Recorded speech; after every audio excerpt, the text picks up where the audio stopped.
back row, you can hear me, yes? How about Portland? You guys hear me from Portland? How about one aisle from Italy? Yeah. Everyone? And then right behind me, you guys hear me? Okay, so as I said earlier, this might take a tiny bit longer. It just depends on the street closures because of the marathon today, the Los Angeles Marathon. Now, one thing I forgot to ask everybody, make sure you put your phones on silent or vibrate. Okay, we don't want to have you having a conversation maybe with a relative. People are going to be hearing me and you at the same time talking. So right now, just take your time and start putting your phones on silent or vibrate. Just bear with me 1 second here.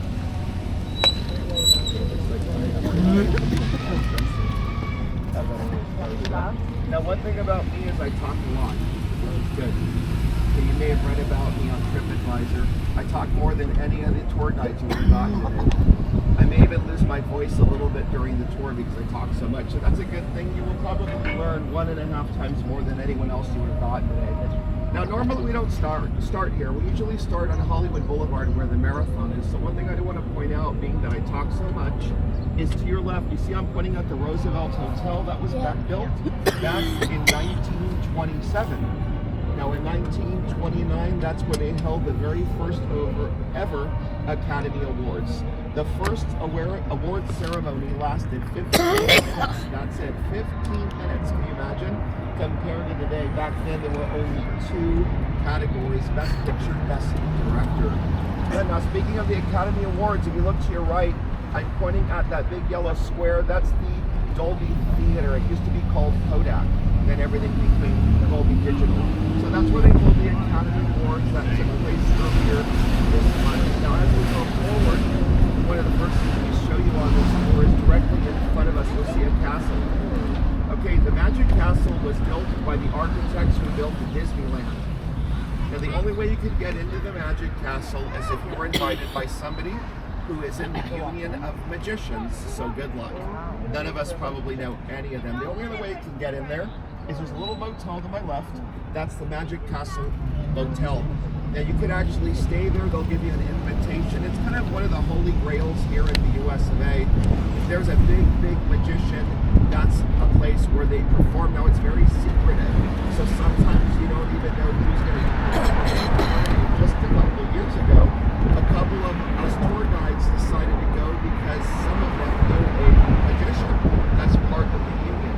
And who do they have perform in front of them as a surprise? A man named Chris Angel. Everybody know that show Mind Freak? If you ever watched that show that was televised over in Las Vegas, Nevada, that's an example of somebody that actually has performed in front of people. So it's some of the biggest magicians in the world. Now, to your left, I am pointing at the United Methodist Church. Now, this is where they filmed Sister Act with Whoopi Goldberg, Part 1 and 2.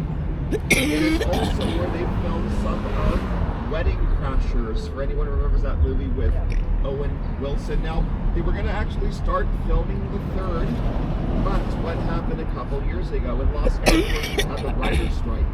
Later on, that became the strike for not only writers, but it was SAG, the Screen Actors Guild, AFTRA, and that's a good time. If in the future there is ever a big strike, go to the movie studios.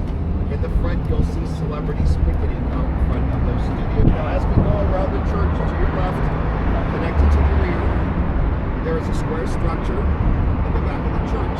That is where they filmed a scene from one of my favorite movies from the 1980s. Anybody remember Back to the Future, starring Michael J. Fox? For those that remember that film, you remember his character known as Marty McFly from the 1980s has to go back in time to the 1950s to make sure that once again his parents fall in love at the Enchantment Under the Sea dance.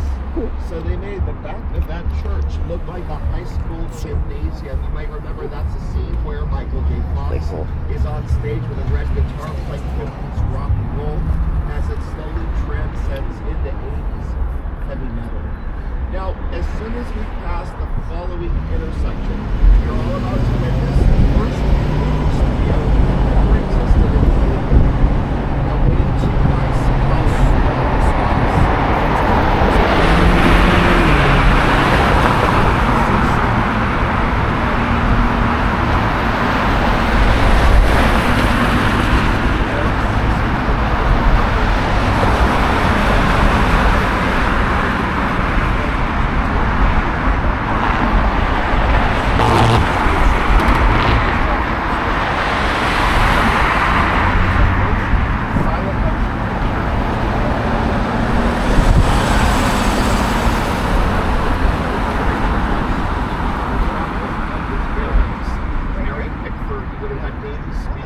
around the world, or Charles Lindbergh, people like Amelia Earhart. You would have had Babe Ruth. Now, once we get past this intersection, from here you can kind of see some of the front parking area. We're going to be passing the Hollywood Bowl Concert Hall. Now, this Hollywood Bowl is where the Beatles first performed when coming to America for the first time ever. Okay, now it is also the final actual concert of a band called, anybody remember what band grew up in the valley of the concert is our favorite. The last concert we ever had was here at the Hollywood Bowl. You'll notice up this driveway there is a statuette pointing out with water cascading beneath it.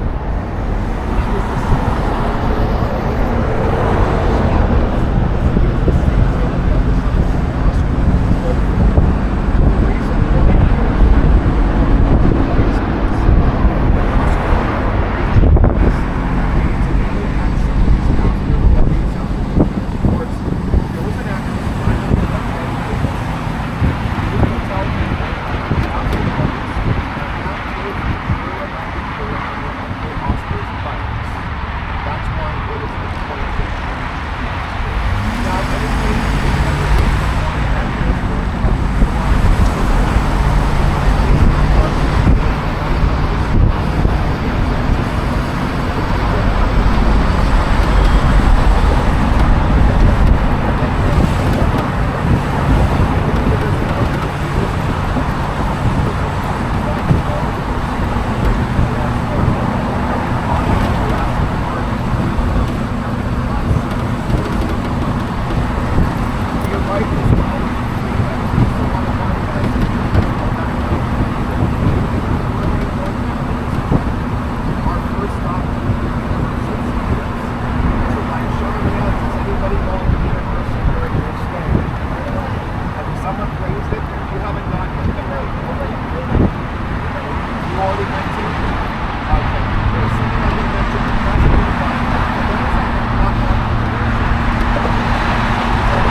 influential friends, where at one point in history, different people at once owned each of those letters you are looking at.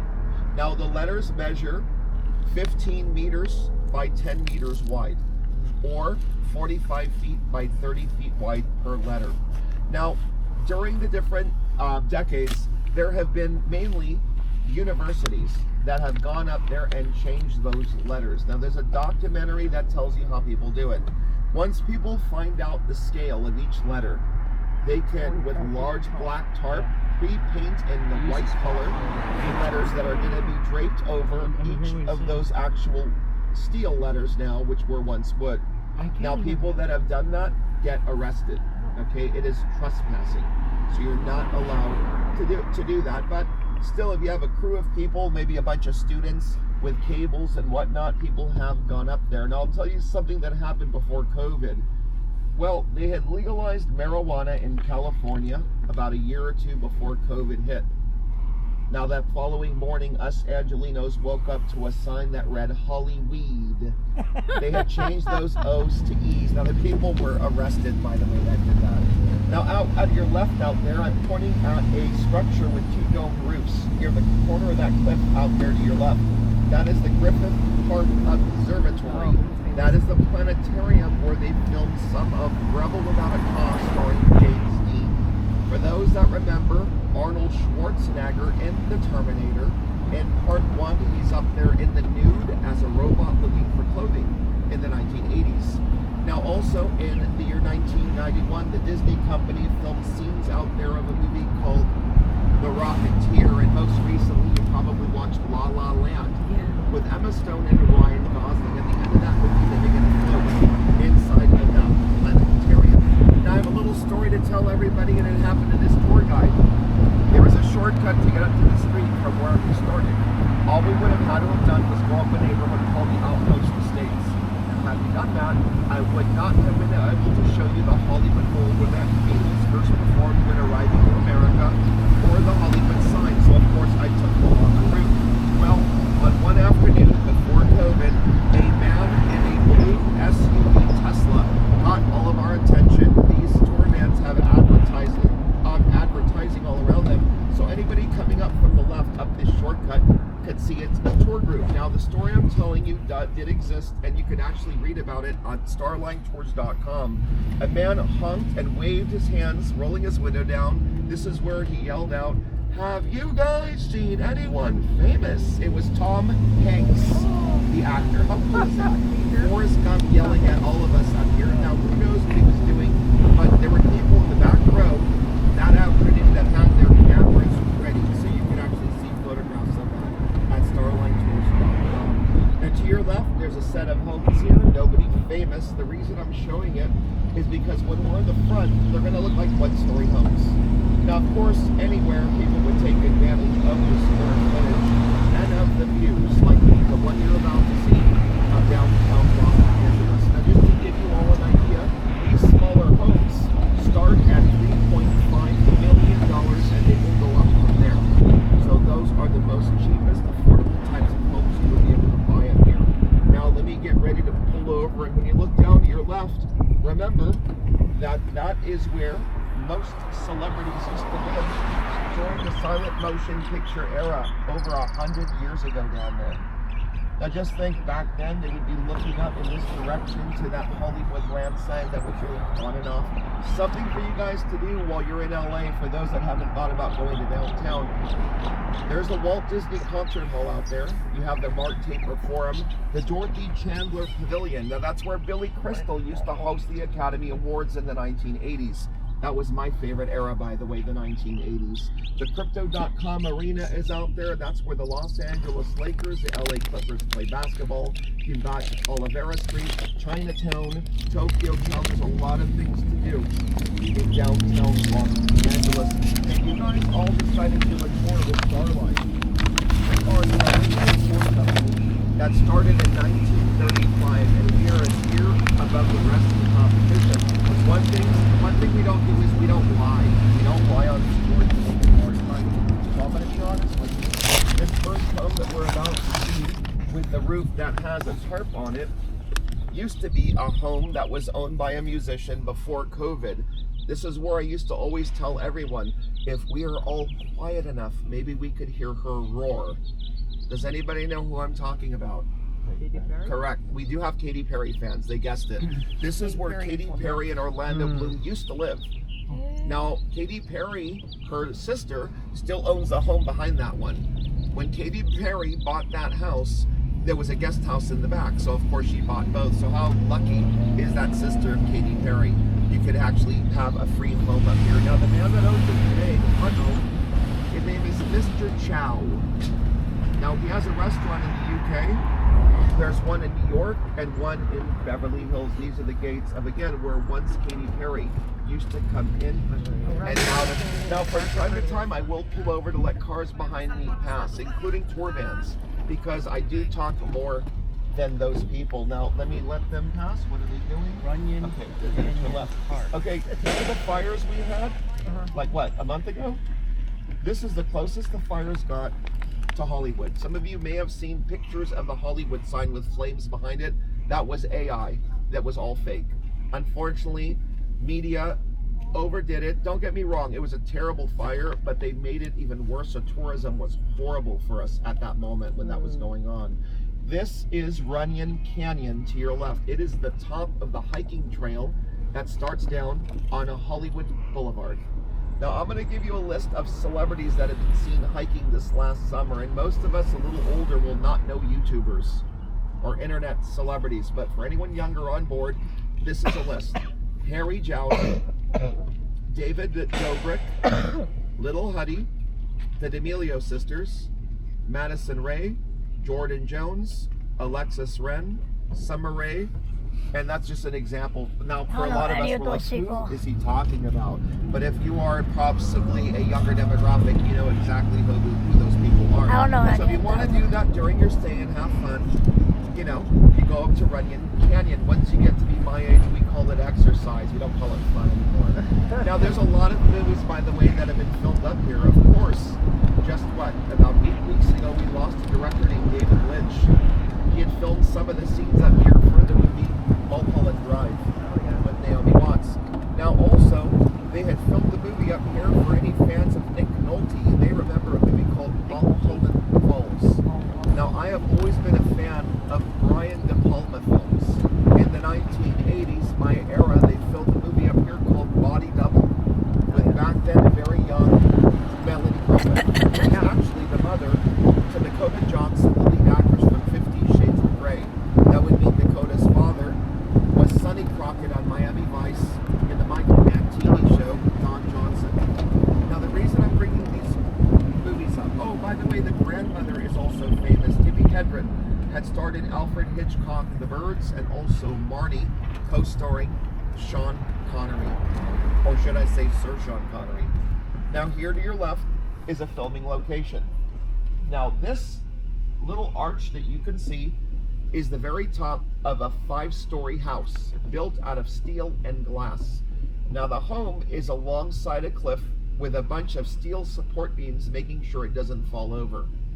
Now, this is the home that was used for a movie called Lethal Weapon Part 2, starring Mel Gibson and Danny Glover. For anyone that watched that film, you may remember the bad guys were from South Africa. They were counterfeiting American currency up there, in there. And you may be saying, wait a minute. I remember in that movie, Mel Gibson backs up a big pickup truck, ties it up to the back of one of the support beams, puts it in drives forward, and the home came crashing down. Of course, here in Hollywood, all they did is rebuilt this home in a much smaller scale somewhere else, and it came crashing on down. Now, for any fans of Mel Gibson, he is one of the victims of the fire. His home was burned down in Malibu, okay? A suburb of Los Angeles, right out of Los Angeles, actually. Now, Malibu, some of the celebrities who got lucky, whose homes did not burn down, is Jay-Z and Beyonce, also a singer named Avril Lavigne, the model Cindy Crawford, actors like Adam Sandler. If you're more fans of Danny Glover, Danny Glover has a home in San Francisco. Years ago, his neighbor was the late Robin Williams. And down the street of them is one of the homes owned by Francis Ford Coppola, who also has a home here in Los Angeles, one in Italy, one in New York. You gotta remember, people that may have a home in your country probably have one too at the entertainment capital of the world, Los Angeles. Now, the next home I'm going to show you is coming up on our right. right, you will see a 2 to 3 story looking home up here. It's that of a director that never went to film school. He got most of his formal training when he worked at a video store for about 10 years. His name is Quentin Tarantino, creator of Kill Bill, Pulp Fiction, Reservoir Dogs, Django Unchained. Now, he also directed a movie you probably watched recently. It was called Once Upon a Time in Hollywood. That is the movie that gave praise to actor Brad Pitt. He was nominated that year as Best Supporting Actor and he won it, playing the role of a Hollywood stuntman. Now, if you are a fan of the director Quentin Tarantino, he owns 2 different movie theaters here in Los Angeles. One is called the New Beverly Cinemas, and another is a theater he saved around this time last year from being demolished. It's called the Vista, and it was located in the suburb of Bel Air. It's Los Feliz, not far from the homes of both Angelina Jolie and also the actress Christina Ricci. Now, the next home I'm going to show you of a celebrity is going to be coming up on our left, and it's that of a celebrity couple who unfortunately are going through a divorce right now. Now, most of you are going to know the husband by the title of these movies, Borat, Bruno, the dictator. Also, he played the role of Ali G. His name is Sacha Baron Cohen. He is married to an Australian actress named Isla Fisher. You may remember her in comedies like Confessions of a Shopaholic. Their home is behind these gates to your left with the iron branches on them. Now, from time to time, we tend to see the wife a lot more than the husband. Isla Fisher is extremely outgoing. Okay, she always waves when she sees us. And when we rarely see Sacha Baron Cohen, he will wave with one finger. Okay, it's a little different. Husband and wife. By the way, I don't know if anybody of you knew this, but Sacha Baron Cohen, I read, was Hollywood's first choice to play the role of Freddie Mercury. And he actually turned it down, so luckily Rami Malek not only was nominated for that role, but he actually won it. Now, earlier I mentioned to you guys I talk a lot, and I love the 80s. So this next home I'm going to be passing on our left, that's the color of mustard. Most tour guides will pass this quickly, letting you know, of course, who's living there right now. Now, I'm going to tell you who used to live here in the 1980s. I don't know why they don't bring up Molly Ringwald. Okay? For some of us old enough, or even young enough, we remember her from movies like 16 Candles, the lead actress, also in Pretty in Pink, and she also starred in a masterpiece directed by John Hughes. It was called The Breakfast Club. Now, most tour guides will pass this home quickly, and all they tell you today, that's the home to Drew Carey from The Drew Carey Show, and also the host of The Price is Right television show. Now, hopefully, those of you on board that are sitting on the right are hopefully not afraid of heights. If you are, do not look down to your right. This is a cluster of cities known as the Valley. If you remember Valley Girl with Nicolas Cage and Deborah Foreman, this is one of the points they pull over during the music of modern English, that song Melt With You. Now, while we stop here for a minute, I'm going to point at something down here over your shoulder. You will see a concrete-looking jungle down here. All those structures you see that are pretty close to us. Now, if you look towards the left middle of the closer structures, you will see darkness because of green trees. Look what's to the right of the green trees. Let your eyes adjust. Eventually, you will see the Harry Potter Castle of Hogwarts. You are looking at Universal Studios now. Oh, I see it. Okay, so let your eyes adjust. And if you don't see them, don't worry, guys, because I will pull over at one different location and show you the castle again. Now, I'm going to tell you a little bit of history about Universal before we leave.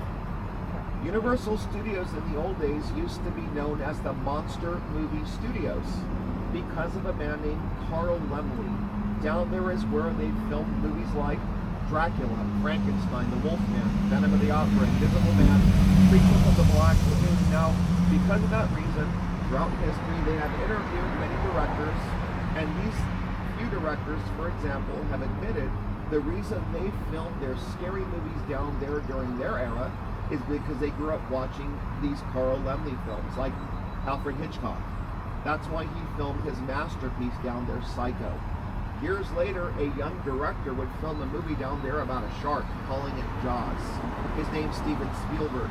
Years after that, a director from New Zealand by the name of Peter Jackson filmed one of the installments down there of King Kong. So these directors kind of handed the torch to other directors. Now coming up on our left, on the other side of this fence, you'll see a little bit of a roof line. Now it's hard to believe we are that close to the home of Justin Timberlake and Jessica Biel. You could literally, well, don't throw anything, but you could literally hit the home. You may remember the wife, Jessica Biel, from the TV show Seventh Heaven. So if we were to turn left on this next street, Torrison Drive, you would eventually come to a gate with a bunch of cameras and also microphones aimed at you. Now down here to your right, one of these clustering cities is known as Toluca Lake. Now at one point in history, one man owned about 1/3 of Toluca Lake. His name was Bob Hope. Now since then, there have been many different celebrities and homes that have been built out there. For example, Steve Carell has a home down in Toluca Lake. So does the lead actress, one of them from Bridesmaids, Melissa Murphy. You also have people living down there. One of the homes of George Lopez. Also, Jennifer Love and Brooke Logan. Now sometimes people like to ask the Kardashians. Unfortunately, to get to the Kardashians' home, we have to get on the Hollywood freeway for 45 minutes, and once you're there, all you see are gates to a private community. So there are no tour vans that take you to the Kardashians. Okay, to your right, everyone, Universal Studios. Do you see the blue building? Mm-hmm. Look what's on the roof, on the left side of the roof of the blue building. It's a one-eyed minion from Despicable Me. He's looking at the traffic that's coming from the valley in towards Hollywood. Now, look at the black building that's to the right of the blue building. You see the black tower. What's touching it just to the right but further away? It looks taller. It's the Harry Potter Castle of Hogwarts. So again, for those that couldn't see it back then, back there to the right of the blue building, there's a black tower, and to the right of that, you can see the little steeple tower of the castle. It's gray. Now what's behind the blue building is a bunch of yellow-walled barns with silver roofs. They look like warehouses. Now that's a separate movie studio. It's called Warner Brothers. That's where they televise shows like Friends. That's where they film movies like The Matrix, Barbie. That's where Clint Eastwood directs most of his films. Now what's behind all of that is the city of Burbank. Years ago, that's where Johnny Carson used to host The Tonight Show. After him, it was Jay Leno, and then sometime after Jimmy Fallon. Now just last month, they were filming a movie at a home I'm about to show. They use this home for a lot of filming because of the view that we get from up here. You'll see the roof line down here to your right. On one tour I did before COVID, they had a music video where there were people dancing on the roof. We saw at this driveway over your right shoulder that we just passed just about a month ago, Zac Efron, a few different times within a couple days. Now remember the name Zac Efron, because later this year, there will either be a television show or a movie, and in the background, you'll see this view and you'll be saying, you remember when we did that tour back in March in Hollywood? That tour guide had pulled over, and there's that view he was talking about. So again, they have actually televised and filmed a lot of movies down in that home because of that area that you were living in. Now in just a minute, I will pull over to the right one more time to show you a view of a neighborhood of where a lot of us grew up watching a TV show that took place down here. On our right, as I pull over, the show was called The Brady Bunch. So this is the neighborhood down here of the Brady Bunch. Some of you may remember that Follow tabloid news. That home went up for sale some years ago. There were people bidding against one another at an auction. Now, a celebrity that nearly won it was outbid at the last minute. He's one of the singers of the boy band NSYNC. His name is Lance Bass. He was outbid by HGTV. So Home and Garden Television ended up becoming the proud owners of the Brady Bunch. And the next one I'm going to be showing you will be coming up on our right in just a minute. It's that of a singer that moved here from the islands of Hawaii. Now to this day, this singer's parents still live with him. Now, this is a type of singer that wants privacy, but unfortunately nobody really coached him when he moved to LA, saying you better not have a home right off Mulholland Drive. Eventually tour vans are going to be able to see your home, and then the paparazzi will catch wind of where you're living, Bruno Mars. So let me show you the first home that a very young Bruno Mars ever bought, and later on, I will show you the current house, which is much larger. Now the home right now is being sold. It's the one with the garage doors open right there. That is the first ever home that Bruno Mars purchased, and right now you'll see an advertisement here for Sotheby's. It says International Realty. Now, he'd actually bought this home off a very young Mark Wahlberg. He used to own it, Marky Mark. Now this White House in front of us towards the left is where the paparazzis used to park before that home was ever built. There were girls that would throw little teddy bears with notes over the actual fence, and remember, his parents still live with him.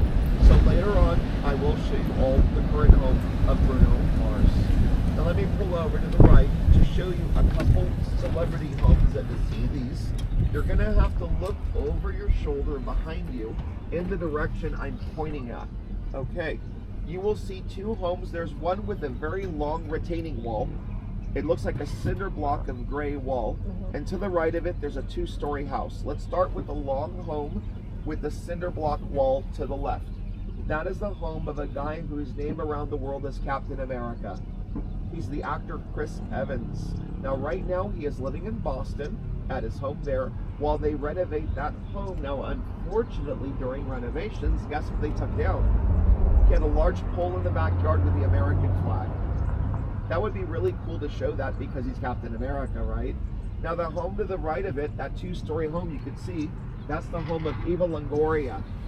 She was one of the cast from the television show The Desperate Housewives.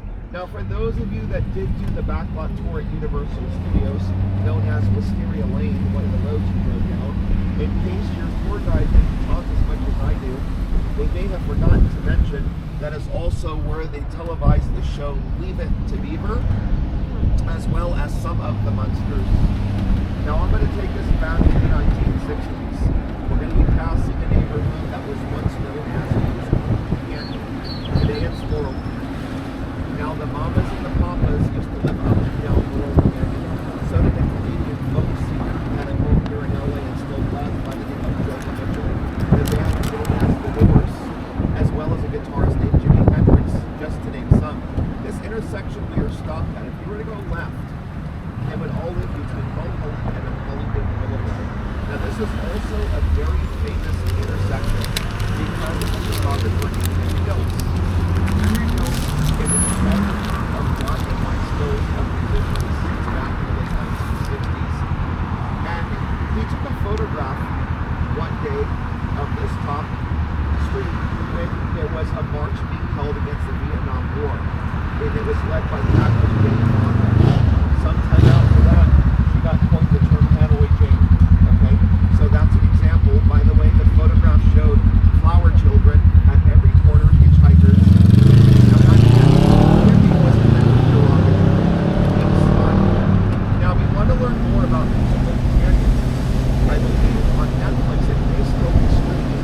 There is a documentary called Echo in the Canyons. And I believe in that interview, they possibly interviewed, or I read it somewhere, that some of the people who grew up in Laurel Canyon, back when they were still living with their parents, they had said at night, on certain nights, they could hear out in the distance the silhouette of a guitar being played. That was Jimi Hendrix practicing at night. How cool would that have been? Now that happened at Laurel Canyon Park, which is a little street coming up just ahead of us down to the left. So today, Laurel Canyon Park is nothing more than a dog park. But imagine back then, this would have been like a West Coast version of what happened at Woodstock. You would have had a bunch of people smoking down there, a lot of men with long hair and bell-bottom trousers and big belt buckles. You would probably even meet people like a very young Steven Tyler when Aerosmith was first being formed. Later on, meeting people like Stevie Nicks from Fleetwood Mac as an example of some of the people. But again, down here today, it's nothing more than a dog park. Now, on a couple of the tours I've done in the past, we have actually seen them televising dog shows down there. You must understand, those who live up here are so wealthy, more than likely their dogs are going to be high pedigree, type of dogs that would win a best in the show. This to your right is Runyon Canyon. Just like Runyon Canyon, It's the top of a hiking trail, but it goes down to a street called Ventura Boulevard. Tom Petty sung about Ventura Boulevard. Ventura Boulevard for the Valley is kind of their idea of Sunset Boulevard meets Hollywood Boulevard meets Rodeo Drive, all kind of bunched up on one street, and it goes all the way down to Calabasas where the Kardashians lives and even further. Now there is a grouping of mountains to your right out there. Now there's something hidden behind those mountains that you cannot see. It's called the Angeles Forest. Decades ago, that's where George Lucas filmed Return of the Jedi. For those that watched Return of the Jedi, you may remember the moon of Endor is where the little Ewoks lived up in the little trees in the villages. Also, I'm pointing between some of the mountains towards your right. There is a township out there called Tahunga. That is where Steven Spielberg filmed E.T. Later on in history, Tahunga would be used as a neighborhood where they televised the show of the biker gang called The Sons of Anarchy, starring Charlie Hunnam, Ron Perlman, and Katy Seagal. Now, I will always remember Katy as Peggy Bundy from Married with Children. Okay, I'm trying to decide this man in front of us. Is he leaving or is he staying? I'm going to get in front of him. He's looking right at us, but I want to show you all where Bruno Mars lives right now. Okay, when you look down to your right, everybody, before the closest foothills, you will see on the very left side a home with an orange roof. It's the brightest roof you can see. Before the closest foothills, there's no home to the left and no home behind it. Does the back row see what I'm talking about? Back row, do you guys see it yet? They're not saying anything. Okay, again, see the closest foothills. The home on the very left that has an orange roof. If you're wearing sunglasses, you can't tell what color is what. Take them off momentarily. There's two little black windows, and to the left, the chimney. That's where Bruno Mars lives right now. And remember, I told you his parents live with him. There's a recording studio. That home's actually way bigger than it looks.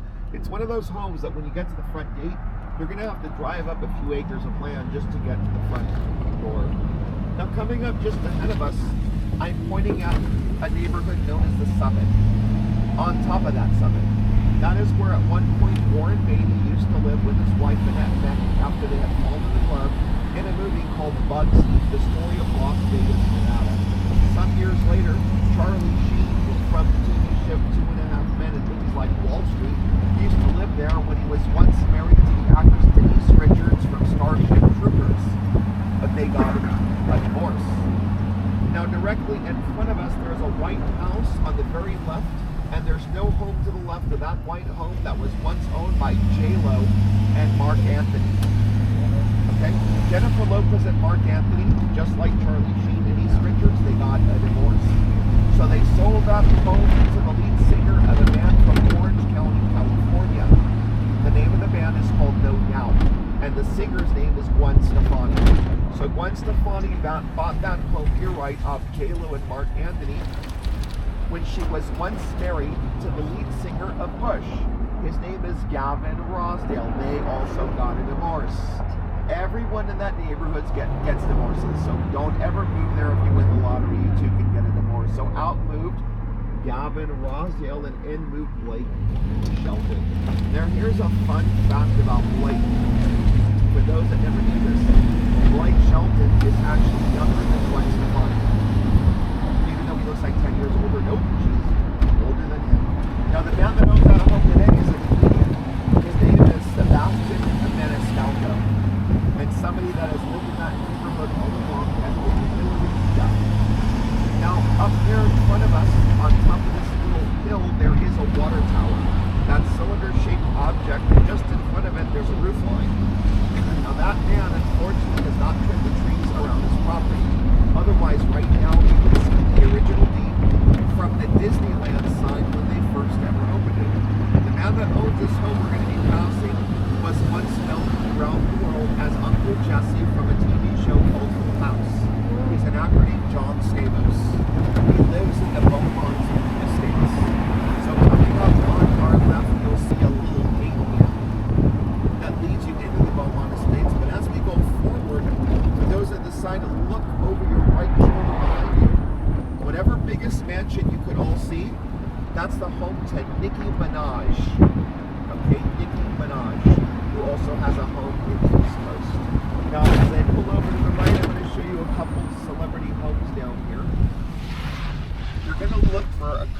closer mansions down here to our left. There is one that is a square, pink, peach-colored house I'm pointing at. And to the right of it, you will see a home with an orange, rust-colored looking roof. Does everyone see those two homes? I'm going to start with the home that's square, that's a little further, that's the color of a pink peach. That is the home of a producer, writer, director, actor who spends most of his time in Atlanta, Georgia. His name, Tyler Perry. You may remember him in the movie Medea. He's the African-American actor who wears the big sunglasses. Now the home that is just a little closer to us with the orange roof, that's Eddie Murphy's house. Eddie Murphy. So if there's any little kids on board, that's the donkey and Shrek. For the rest of us, we know him from movies like Beverly Hills, Coming to America, Haunted Mansion, Vampires in Brooklyn, Life. I mean, the list goes on and on when you're talking Eddie Murphy. Now, I'm going to show you the gates coming up on our right to that neighborhood where J-Lo once lived called the Summit. And this is the reason why we do not take the Kardashians. Imagine traveling for 45 minutes on the freeway, and all you see is something like this. That's exactly why we do not do it. Now, the one celebrity that I have seen more than any come in and out of these gates is back when he lived behind those gates. It was Blake Shelton. Can anybody guess what kind of car we always saw Blake Shelton driving? A pickup truck. People a lot of times guess Bentley, Rolls Royce, G-Wagon, Tesla SUV. No, he's a country singer. His car, pickup trucks. Now in just a second, coming up on our left, you'll eventually see a gate. And on either side of this gate, you're going to see a statue of a big eagle. Now behind these gates, you're about to see the home has been wired for audio video. And I'll explain that in a second. You guys see the home I'm pointing at? Yeah. That was once a home owned by Don Henley, one of the band members of the Eagles. They're the band that sung that song, Hotel California. Now, because it's been equipped and wired for audio video, it's the same home that Britney Spears used to rent out when she was younger and even crazier than she is now. Okay? This is where she would go to wild parties to the right. Now, for any fans of the TV show called The Bachelor, on the first season for episode 1, the home they used is the one behind those gates. Now, unfortunately, production had a bit of a because social media put that out to the ground. There were a lot of women out for the band who wanted to catch them, and one of the ladies got struck by a man. So production altered, didn't want to get sued, different. Now, coming up on our right, as we start our descent, there is a neighborhood down here that's very hard to see. They call it privacy. I call this hard to see. It's called a hidden valley space. Now, when the cold hit, that's the neighborhood. As well as the trees and other apartment from they live down in the valley. So this self-titled from Mexico. Now, other stories I live down here where there's the actors from the 100 Florence, actors from Mafia. You also have actors from the church. This is one that's Bel Air. Now, it's where Madonna used to live.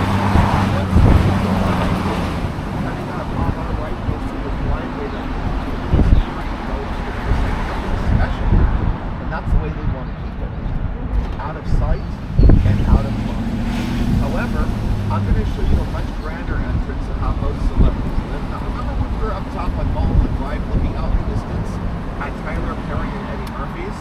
Well, now that we've started our descent to get a sharp U-turn, these gates to your right to the Beverly Hills station will eventually lead you to the very edge. Pretty far away, and that's where Tyler Perry and Eddie Murphy. Now, another mention that one of his homes back here is Rod Stewart. When he's not living in England, or he's not performing in Las Vegas, it's where Stallone used to live before he moved to Florida. And somebody also worth mentioning that lives back there is Channing Tatum. You may remember him from the movie Magic Mike. Now, he is once again, I think you've seen him when he originally was married to Jennifer Bond.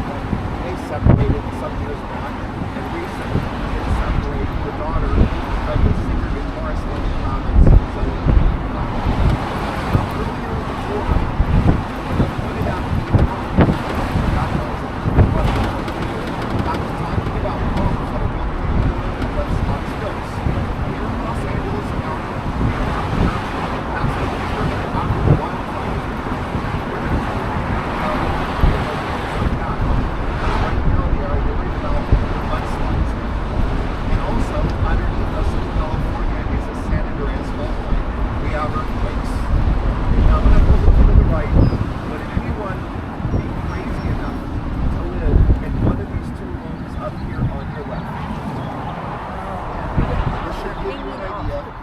expensive the land is. Yeah. Let me ask you a question, guys. Would you rather live One time up I there like Grand Theft Auto 5 or beneath station that? there. Because you The never know when antagonist your pissed off neighbors the might come protagonist. They drop put it an on anchor your on house. the decks. Now, one of those and he homes, used by his the way, was 2-ton used truck for filming to bring that thing down from the inside of the house. And there was a movie about a bank robbery. It's called Mafia. It's got Robert De Niro, Al Pacino, and also again, you can see that sequence films like Michael Mann's films definitely go on cheat. Now the next film I'm going to be showing you will be coming up on our left side, and it's not one of the most famous men on the face of the earth. Now, Norma Ray, like Queen Elizabeth, she had given titles, knighthood, to certain princes and these, for example. When looking at history, there was a social economy years back.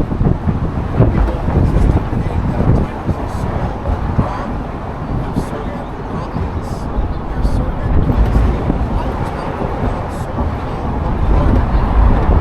Now, the Beatles have gone down in history as the most successful and famous band of all time. I agree. Look at the street we're coming to a stop at. It's called Heather. That's the name of his ex-wife. He paid the city of LA money to change that street just to her name, Heather. So every time he is in Los Angeles, he is reminded of that ex. As I pull over to the right, you're going to see a home that's extremely private.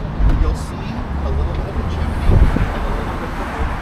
Above this white house behind it, between those trees, you'll see a rock yellowish looking facade. Now that home is a lot bigger than it looks. Now, the home that's at ground level, just to our left, you also see this white house just beside us. This was once the home of a musician whose nickname was the Velvet Fog.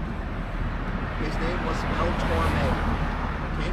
Mel Torme is an artist who would sing today a lot of the Christmas melodies around that time of the year. You'll hear music of people like Nat King Cole, Bing Crosby, Frank Sinatra. Well, Mel Torme was one of them. When Mel Torme used to live there, his neighbor to your left behind this green fence was Debbie Reynolds. She had starred in Singing in the Rain with Gene Kelly and Donald O'Connor. Now, for those that do not know who Debbie Reynolds was, you probably know her daughter, Princess Leia from Star Wars, Carrie Fisher. You'll notice this gate to your left with the scissors on them. Look at the gate further behind it, that's much taller. Now, behind Debbie Reynolds lived Carrie Fisher, Princess Leia. People sometimes wonder, why would the daughter live so close to her mom? It's the same reason we all lost her quite young during her life. Drug addiction. Who better than your own mom to be your neighbor when you need help? Does anybody remember what happened the day after Carrie Fisher passed away? Her mother dies. Isn't that crazy? So she not only lost her mother, she lost her best friend. So the screenwriter in Los Angeles actually asked me for a couple of days a week because I love history. Now, I will always remember Carrie Fisher as an actress and a screenwriter. She wrote many different screenplays. You may actually remember having watched one. Has anybody seen a movie called Postcards from the Beach? If you ever saw that film, it's a fictitious screenplay of her life with her mother, Debbie Reynolds, and it was played by Meryl Streep. And Shirley MacLaine, who was actually the sister in real life looking after the rural community. And you see this greenhouse to your left on that cliff with the white trim? That's one of the many homes owned by a fashion designer named Ralph Lauren, who has the clothing outlet in California. And the next one I'm going to show you was once owned by one of the 007 actors. His name was Roger Moore. He wasn't living in the UK. Roger Moore had a home here in LA that today is owned by Jack Chan. Let me let this truck pass. This guy is in a real hurry. Okay, coming up on your left, I am pointing at the corner of that cliff. That was once Roger Moore. He was actually my favorite Bond in a certain movie called Man with the Golden Gun. If anybody remembers that movie, Christopher Lee was the bad guy, and his sidekick was her village elf. You may remember him as Tattoo, opposite Ricardo Montalban in the TV show Fantasy Island. Today again, everyone, that's was Jackie Chan's house. He's not, I guess, living in Hong Kong. Now, earlier, I should say last year, we lost an actor due to old age. His name was Donald Sutherland. You may remember he was president still in the Hunger Games. Now, right here, for some of us older, we remember the remake of Invasion of the Body Snatchers. This house to your left was Donald Sutherland's house. Now, he has a very famous son named Kiefer Sutherland. You may remember having watched Kiefer on a TV show called 24. Now, I'm a Kiefer. That's my favorite vampire in the 1980s movie Lost Boys. And that was filmed in Northern California, Santa Cruz. Trees, Jeff, especially in the middle of it. Now, in just a minute, I'm going to show you the home of a newspaper giant. It was William Randolph Hearst. Now, today, situated between San Francisco and Los Angeles, we're actually in Portland. One of his homes is known as the Hearst Castle. Now, the home I'm about to show you, this man is actually the same person who inspired Orson Welles to make a movie called Citizen Kane. Now, you're only going to see the front gate to the property because the main structure is so far down you can't even see it.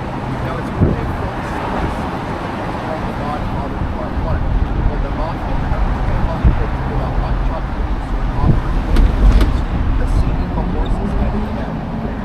This driveway to your right is what I'm talking about just here. This is also the fictitious home of Whitney Houston in The Bodyguard with Kevin Costner.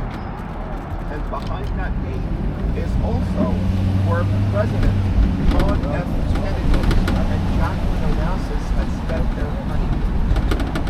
Now this neighborhood that we're about to enter was once known as the Ranchos.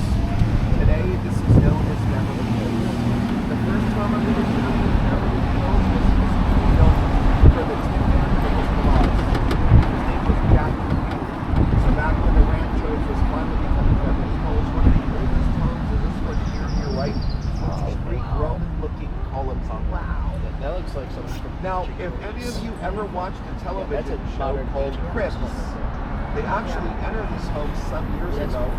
This also was at once owned by a rapper. His name is Bow Wow. Now, as soon as we pass this intersection, this is the Beverly Hills you know, with the palm trees everywhere.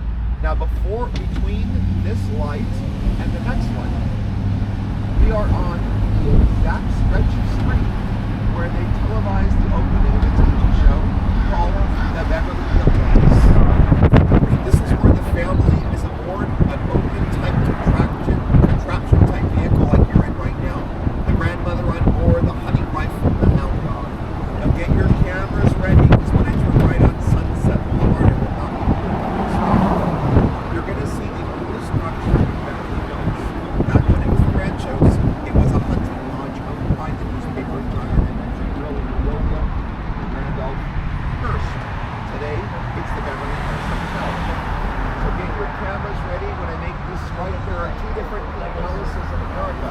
There's one in the islands of Hawaii, and along those Honolulu Waikiki Beach, there's the Royal Hawaiian Hotel. That's one of the big palaces. The other is this hotel. Now, for those that like gossip, 7 honeymoons of Elizabeth Taylor took place inside the hotel you're about to see.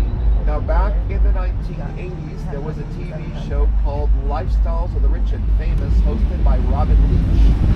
They actually entered this hotel and interviewed the owner, who back then was the 3rd richest man in the world, today known throughout the world as the Sultan of Brunei. Now, it's hard to believe a train used to stop at this hunting lodge before it was a hotel. Its final destination still exists in downtown Los Angeles, known as Union Station.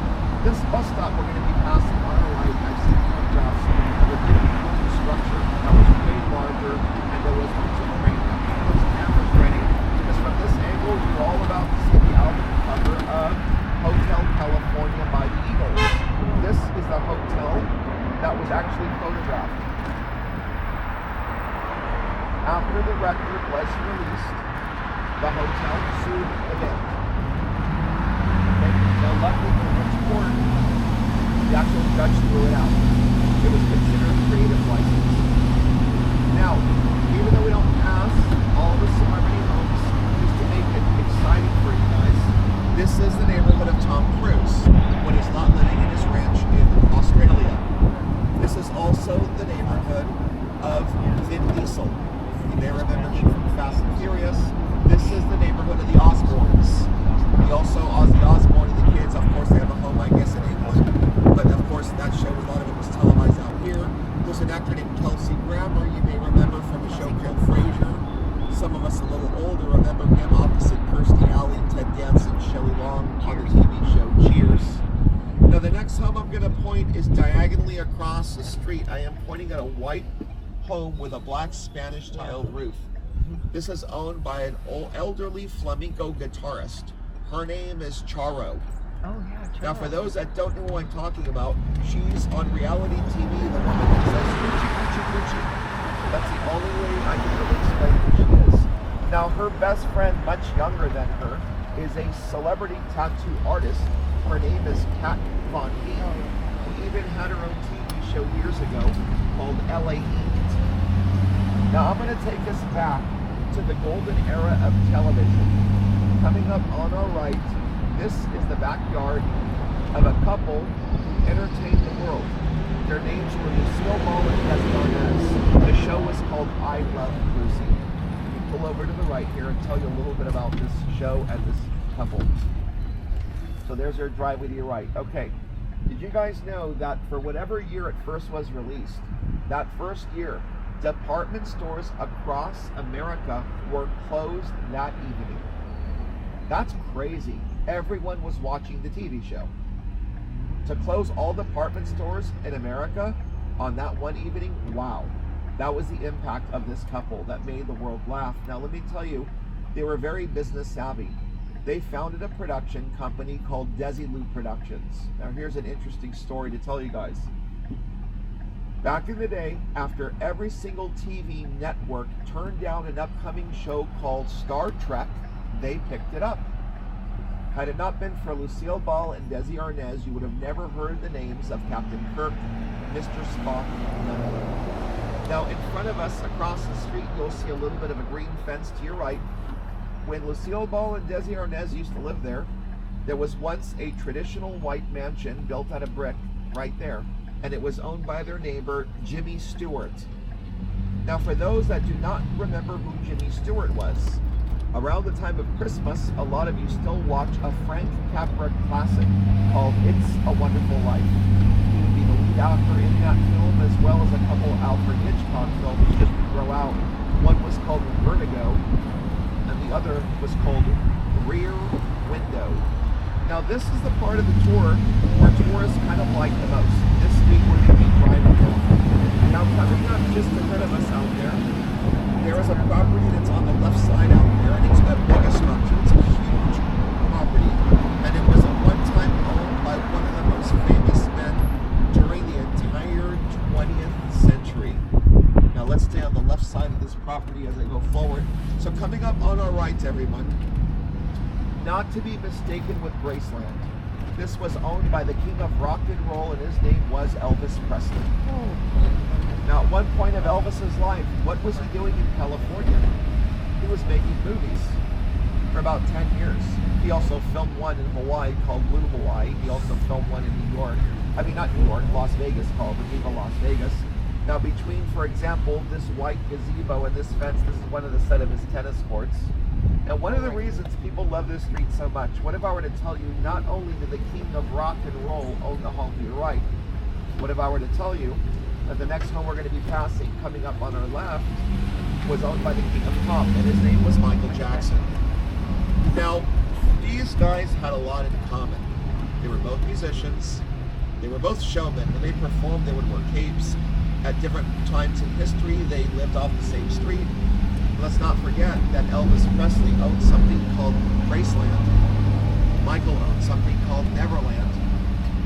And also, who was Michael Jackson married to at one point of his life but the daughter of Elvis? The late Lisa Marie Presley was married at one point to the late great Michael Jackson. To your left, everyone, this is the gate.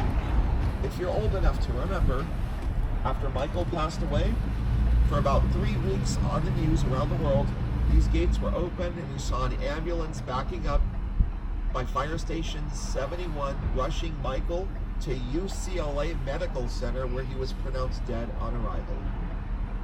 Now, being that I love history, let me tell you who used to own this property. It was Sir Sean Connery, okay? When he was not living in Scotland in a castle, this was his home here when he was filming most of his movies and videos. Now, there's somebody I'm going to mention, I do this on every tour, that died, passed away the same day that Michael Jackson died. People forget. Farrah Fawcett. She was the most famous of all the Charlie's Angels. That meant that Michael passed away. She had been fighting cancer. Unfortunately, she lost her fight to cancer, but who dies the same day? Michael Jackson. All of a sudden, nobody saw it coming. They remember that the actual doctor, I believe,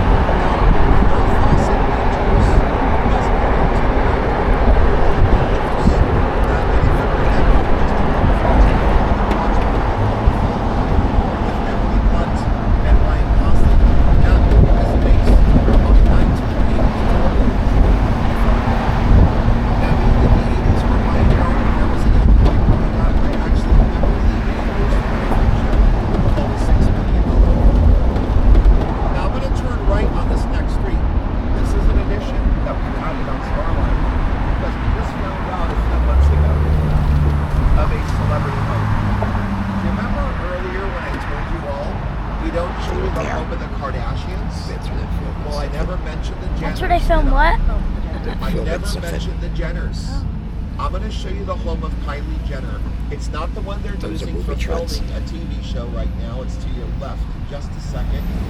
But it's the home that's just beside this entrance to your left, again, where they are filming. It might even be a movie, but I think it's a TV show. Now, I guess she likes modern design. This is her home to your left. She does have several homes.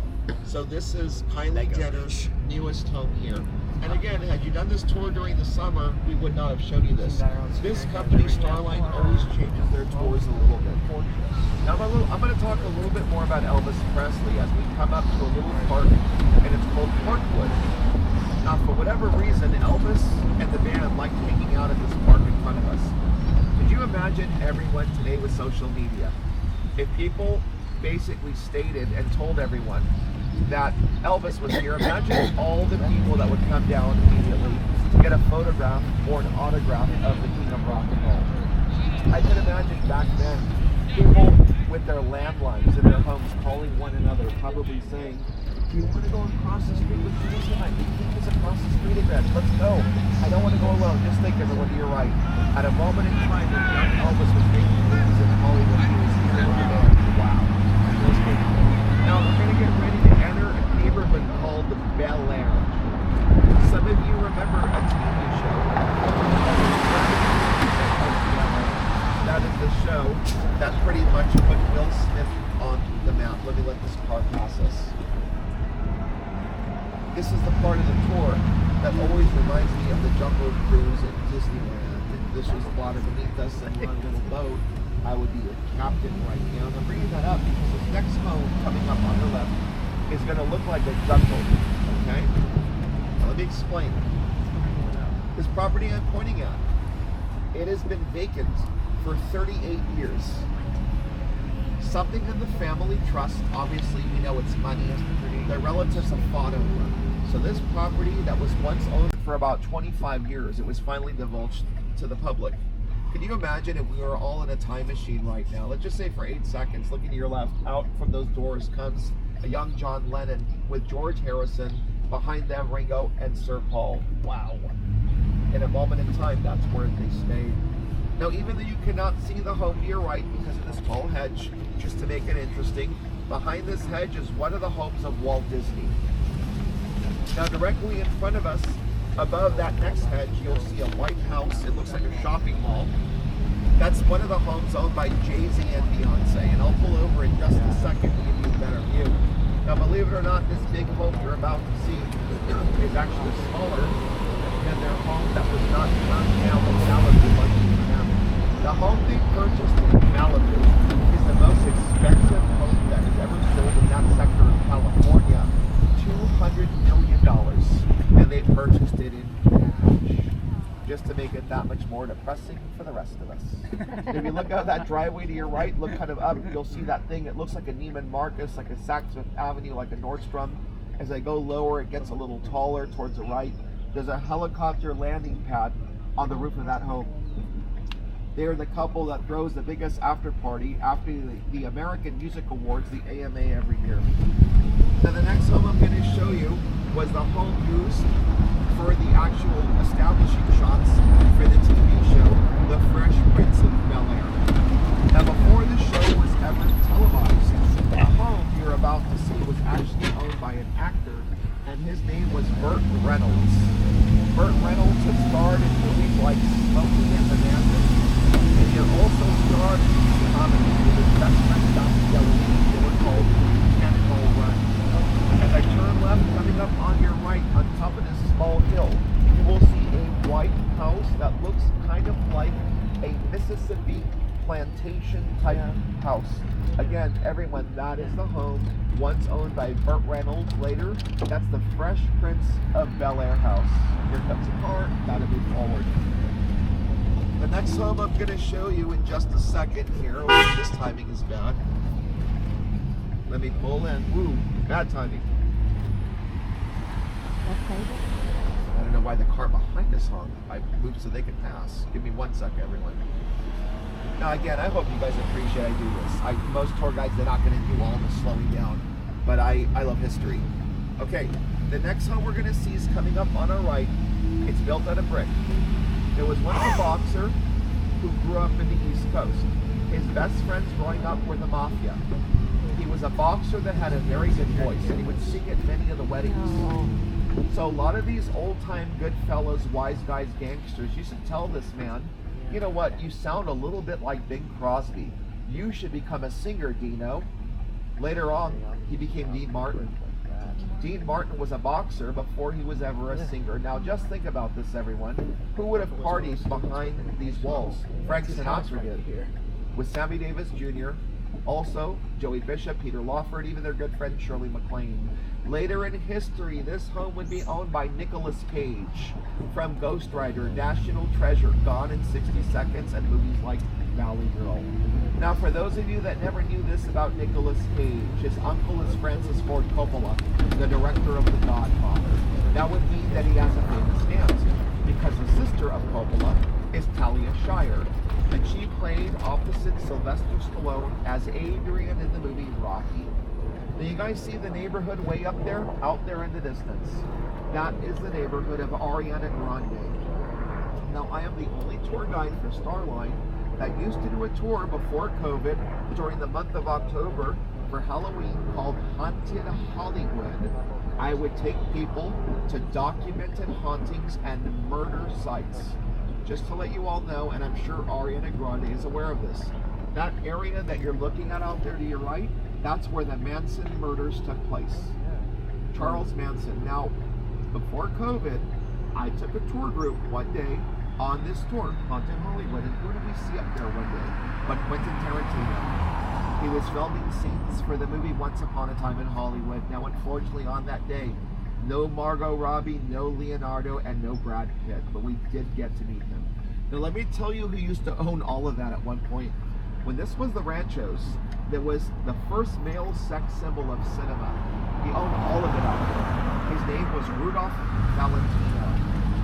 He used to call that area Falcon's Lair. Now, when he died pretty young, and it was radio broadcast and transmission around the world of his death, people around the world committed suicide. That is crazy. That is the power of celebrity over 100 years ago. Your favorite, say, celebrity passing away, people would take their lives. Wow, that was just insane. Now this next home is very near and dear to me, coming up on our right. Not to be mistaken with Skywalker Ranch, this is the home of George Lucas. He is the creator of Star Wars. His collaboration with Steven Spielberg was Raiders of the Lost Ark, the stories of Indiana Jones. Before COVID, he sold his intellectual properties to the Disney company for $4 billion. That's 4,000 million. And to this day, he still makes a percentage of whatever is streaming on Disney Plus, whether it be shows like The Mandalorian, Obi-Wan, or Ahsoka. Now, just a couple months ago, there was a home warming party for a new resident. There were a bunch of valet vehicles parked in front of us, and we heard music being played. As I slowly pass this home to your left behind this hedge. This is the most recent home owned by a singer named Ricky Martin. Ricky Martin started his career in a boy band called the Menudo. The manager of Menudo was a man named Jose Menendez. Jose Menendez would later have two boys named Lyle and Eric Menendez. I don't want to get too graphic, but some of you watched that TV show streaming on Netflix called Monsters. Now, the main reason we come to a stop here is to show you this brick house to your left.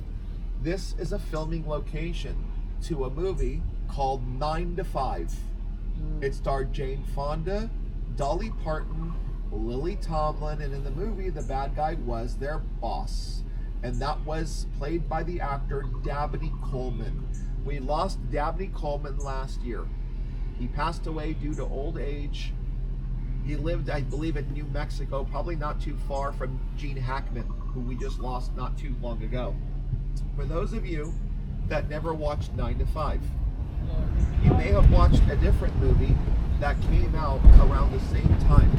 Anybody remember a movie called Tootsie? Oh, yeah. With Dustin Hoffman and Jessica Lange. In that movie, Dabney Coleman played their boss, the guy that ran that TV network, so he was the bad guy. The only other way I could really explain to you who Dabney Coleman was is in the 1980s, he was in a movie called Cloak and Dagger, filmed in Amarillo, Texas. He played the father to the actor Henry Thomas. You may remember Henry Thomas as Elliot in E.T., the lead boy. To your left, this is one of the security offices that surround different entrances of the gates of Bel Air. If anything happens in Bel Air, before the police even get there, the security is dispatched quickly. They even have a fire department just in front of us to your right across the street. If there's a fire, that's how close quick they will get there. This, everyone, is Fire Station 71, and it's those who again drove Michael Jackson to UCLA Medical. Now we have now in Bel Air, and we are now in a neighborhood called Laurel Hills. Now the next one was once the biggest and most expensive for about 30 years. Now it has been passed by several places. Now it is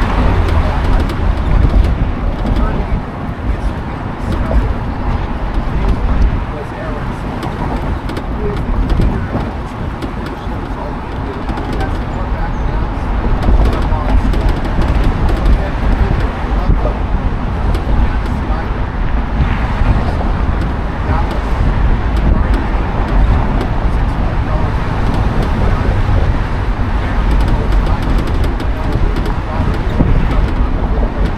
shows like Noah's place yesterday. Now, being that this country were very successful and wealthy, they decided one year to sit down with a group of architects to build their forever dream home. You're about to see a home that has 100 rooms inside. There's an ice skating rink inside the house, a movie theater, each of their spoiled pets have their own bedrooms. And also, there is a room devoted to gift wrapping. Coming up on your left, past this park, you will see a roof line of something that looks like a hotel. When they would throw parties, there was enough parking for 100 vehicles. After Aaron Spelling passed away, his wife Candy sold this to the heiress of NASCAR. Her name is Petra Ecclestone. And in about a year, Petra realized how large it is, and she sold it for $168 million. Now, a lot of the residents around here who are wealthy actually gave it a nickname back in the day. They named it after Candy Spelling's wife. They called it Candyland. Now, as we go forward, separating us from the Beverly Hills Country Club golf course is this green fence I'm pointing out. Many years ago, there were paparazzi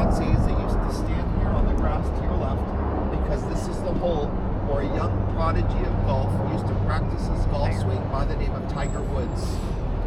Later on in history, Tiger Woods became one of the most famous names in golf history, so when you're in Los Angeles. Now, as I go forward here, there's going to be a condominium tower directly in front of us. The top entire floor is one penthouse, and it is owned by Ellen DeGeneres and wife Portia Rossi. Ellen DeGeneres owns more than 20 homes in California. Her name should be Ellen Not So Generous, right? Now we're going to be turning left on Runyon Canyon and some traffic pretty soon. Now just to give you an idea of where in Los Angeles we are right now, if you were to travel west in the direction I'm pointing for 10 kilometers, about 9 miles away is the Pacific Ocean, the city of Santa Monica, for those of you that want to go see that. Now as I go forward here, coming up on our right is not only the country club of the golf course, but also further behind, you'll see a bunch of buildings go out. This whole area is known as not only the Beverly Hills Country Club, but Century City once housed the two biggest movie studios in history. They stood side by side decades ago. Their names are and Royal 20th Century Fox Lot. Just to let you all know, you're right. To your right is where we filmed City in the Rain. To your right is where we filmed Ben Hur. To your right is where they had the musical numbers.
Directly in front of, well, to the right, I am pointing at the Beverly Hilton. Every year before the Academy Awards, they televise an awards ceremony inside the Beverly Hilton. It's called the Golden Globe Awards. Now, unfortunately, the Beverly Hilton is also where the life ended for the late great Whitney Houston. And those of you remember, she had passed away in a bathtub somewhere in a hotel in Beverly Hills. Unfortunately, to your right is where it happened. Oh, what? Okay. So this is the first tour I've done today, and it looks like they are closing this stretch, which I wasn't planning, but don't worry, we are still going to do this tour, and I'm just going to have to figure a different route, so we may be dealing with a little bit of traffic right now. Okay. In the meantime, I'm now pointing at a new building. This is the newest of all hotels. Okay. This newest hotel is called the Waldorf Astoria. There's one of these in Manhattan, in New York. This is ours here in Los Angeles. Now I'm going to talk a little bit about certain things when we're going to be stuck in something like this. Okay, so behind us I mentioned you all Santa Monica Beach. Okay, there is the pier to go on for those that want to see the Pacific Ocean, and there is a big sign that welcomes you. It says here ends Route 66. It starts in Chicago, comes across the United States.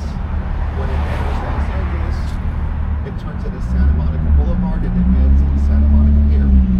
So you could ride a roller coaster, there's a Ferris wheel, and also if you want to do a nice leisurely walk from the Santa Monica Pier, you can actually walk southbound to Venice Beach. And on the side of the down, you'll be passing an area known as Muscle Beach. That's something to see. Okay, Muscle Beach.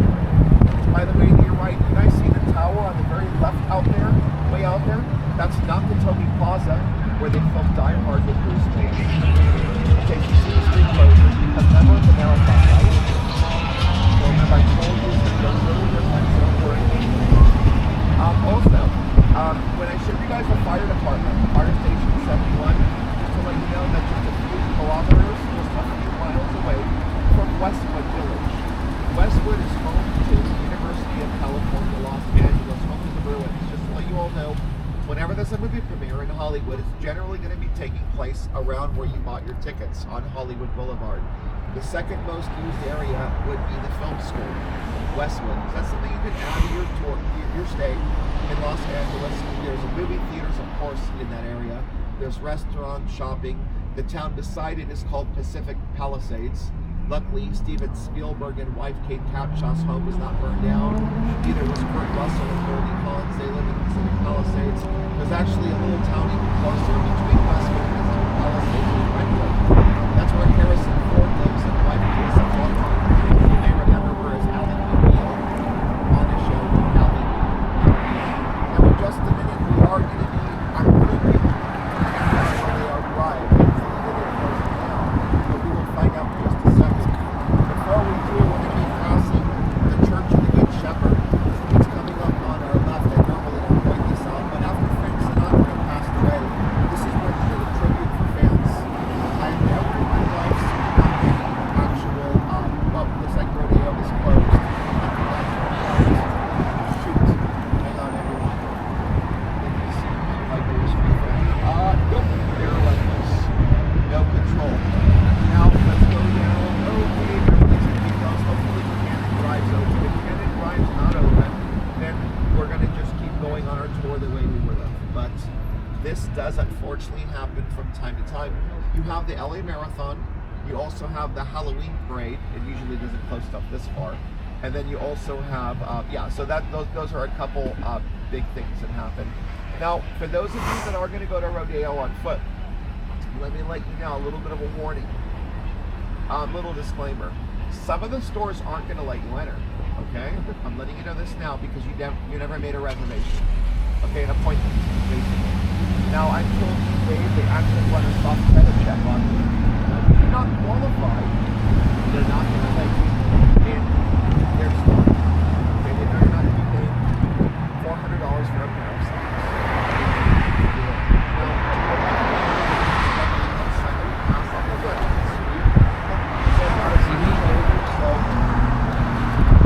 Now, that's the second most photographed sign in the world, by the way. The most photographed sign is the one you just saw earlier. That would be the Hollywood sign. At night, each of those letters do light up. So I'm going to be turning left here in just a second. Now, everybody, we have to be a team when we do this tour. Look inside the cars of people that drive past us, okay? We'll let you know that half the celebrities that we encounter are being driven or driving very nice vehicles. So you don't want to look at a Toyota Camry, okay? You're not going to see Jay-Z and Beyonce in one of those. Now, when I get ready to turn right, we're going to be driving down a very wide street. Now, it's good for filming. Because it's so wide, it's easy to get permits for different crew vehicles on the side, whether it be a music video, a TV show, or a motion picture. Okay, there are also many homes we are going to be passing that you may be thinking, I thought the celebrity's home would have been bigger than that. Let me explain to you guys. Here in Los Angeles, show business is all about what? Connections. The best way you're going to meet a writer, director, producer is if you're going to throw a party in a home that you own. On this stretch of street we are going to be driving down, people can get the permit good within 72 hours for valet. In any other area of Beverly Hills and Bel Air, it's a 6-month waiting list. That's why when the homes come up for sale on this stretch of street we're going to be driving down, they sell in minutes. They're called pocket listings. They're not even in the MLS. They sell immediately. People do not care what the home looks like. They want to be able to throw a party within 3 days to further their careers, because it's not only who you know, it's who gets to know you. Now, on the other hand, the home to your right that I've been stopped at for a while, this was owned by Julie Andrews at one point. You may remember her from the movie Mary Poppins and also The Sound of Music. In an interview with the late Barbara Walters, she actually asked her about this home. Now back then, I guess it didn't sell in minutes. The reason why she bought this home is it reminded her of home. I guess the architecture looks like Europe. Okay, so that was what's owned by Julie Andrews. The next home coming up on our left was an actor comedian named Jimmy Durante. A lot of us that aren't old enough don't remember, but that's his home to your left. The next home I'm going to show you is nothing more than a party home owned by Antonio Banderas. He owns this white house I'm pointing at with a Spanish tiled roof, so if his relatives are visiting, they have a free place to stay. The next home I'll be showing you is owned by an actress named Faye Dunaway. She owns the house with the blue roof. She doesn't care what it looks like. You may remember her in the movie with Warren Beatty called Bonnie and Clyde. She had also starred opposite Steve McQueen in the original Tommy the Town Fair. The next home that's coming up on our right that has been completely demolished, but you will still see a Statue of Liberty on the other side of this little fence and a little bit of a water fountain. The man that put the Statue of Liberty there still owns it, but right now they're going to rebuild a party home for the actor Billy Crystal. You may remember him in the movie When Harry Met Sally. He also had starred in movies like Three Amigos. The next home coming up on our left is owned by Joan Collins. You may remember her as Alexis Carrington on the TV show Dynasty from the 1980s. The next home I'll be showing you all is that owned by one of the most famous actors alive. Now, a lot of us know this man as Tony Montana from Scarface. Others know him as Michael Corleone from movies like The Godfather. I am talking about Al Pacino's Party House. Now, Al Pacino, just like Eddie Murphy, has been in so many movies. And Justice for All, Serpico, Dog Day Afternoon, Simone, Scent of a Woman, Heat, Dick Tracy. I mean, the list goes on and on. But above these tall hedges coming up on your right, you'll see some wooden fences. This is one of the many homes of an 81-year-old father of a 1-year-old. Only in Beverly Hills, right? Only in Hollywood. So this is Al Pacino. Now, the one home that has thrown more parties than any, and it was documented during the disco era of the 1970s, was the home coming up on your left behind these palm trees. Anybody remember the couple, Sonny and Cher? Sonny Bono was actually the mayor of Palm Springs, California. You should all know who Cher is. She was in movies like Burlesque with Christina Aguilera. She had starred in Moonstruck. And that home was actually used as the after-party location for a movie called Grease with a very young Olivia Newton-John and John Travolta. This intersection is quite funny. During rush hour traffic, there are 6 entrances and no traffic lights, so whose turn is it next? Well, in a comedy called LA Story starring Steve Martin, they actually filmed different cars driving and then sent them to crash. Coming up on our left is Will Rogers Memorial Park. This was named after the highest paid cowboy on television. Later on, he became the first mayor of Beverly Hills. They're going to have one final opportunity to photograph the Beverly Hills Hotel. It is last week. Earlier I mentioned Taylor's 7 of her honeymoons. Elizabeth Taylor loves that hotel so much, she actually purchased one of the bungalows that surrounds the swimming pool section of that very hotel. So did Humphrey Bogart from Casablanca. Now there is a restaurant inside the Beverly Hills Hotel that has always been called a polo lounge ever since it was opened, because that's a sport that was played out here. This was the rancho, so there was nothing but grass and trees out there. This is where polo was played. Now there was an Englishman who loved it. His name was Charlie Chaplin. There was written records stating that Elvis Fairbanks and Charlie Chaplin would race horses for polo. Late mornings or early afternoons, strolling the grounds when they were not busy, filming silent motion picture. Now, the next thing I'm going to show you guys, I'm just going to tell you about it. We're not really allowed to drive down the street because it's not part of the tour, but earlier I mentioned Haunted Hollywood to you guys. So I'm going to talk a little bit more about Eric and Lyle Menendez. The incident took place on a street called Elm Drive. Elm Drive. However, back then, the tabloid shows, kind of like TMZ, were shows like Inside Edition, Hotspots, whatever you talk about,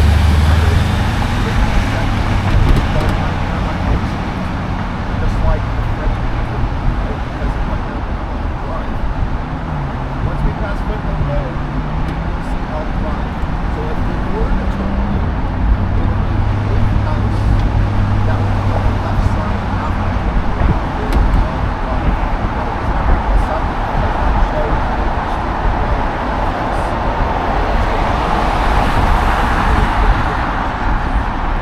now, it is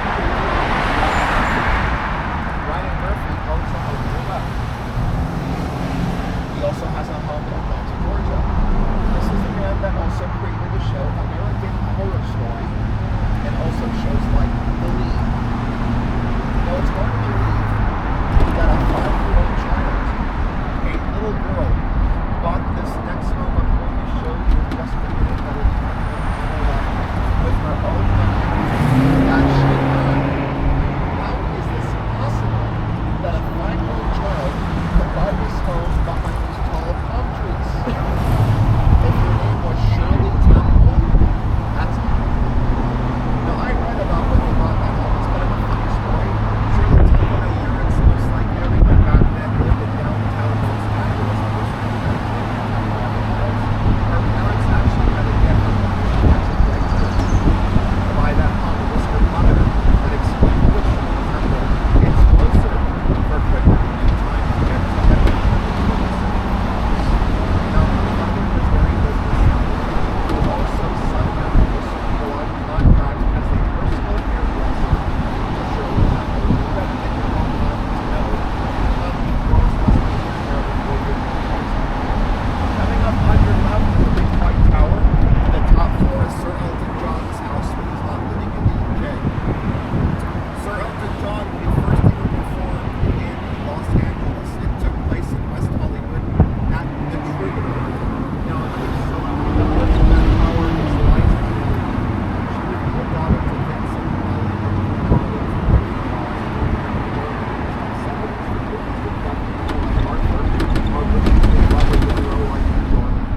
and we have now entered West Hollywood.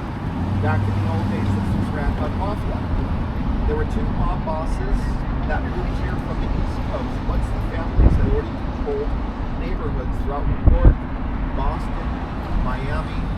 That is what is going on here. Oh my God, another street closure. Okay, everyone. Okay, this is not good. Hang on, everybody. I want to figure out what I can do. If I turn right, I believe Santa Monica is going to be closed. Hang on, everyone. Oh my God. All right, hang on.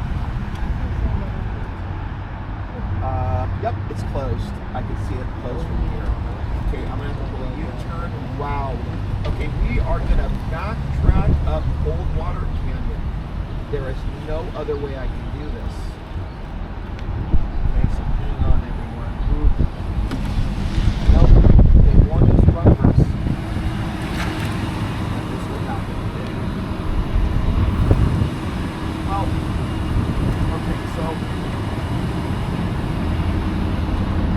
Well, okay, so down to our right, what we would have seen, I'll just go ahead and tell you. I mean, I've got to keep talking, right?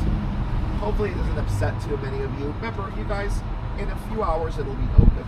So if you do have a rental car, or if you do want to just take an Uber, or you do our hop on, hop off, once it's not closed, you can go see certain things. For example, the Rainbow Bar and Grill.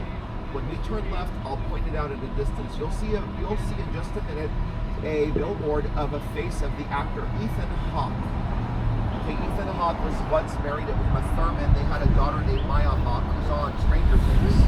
One of the actors. Now beneath the picture of Ethan Hawke is the Rainbow Bar and Grill, where Marilyn Monroe and Joe DiMaggio had their first date. You guys see the picture of them up there. So beside the Rainbow Bar and Grill is something called the Roxy. The Roxy is owned by the Admiral. If anybody wants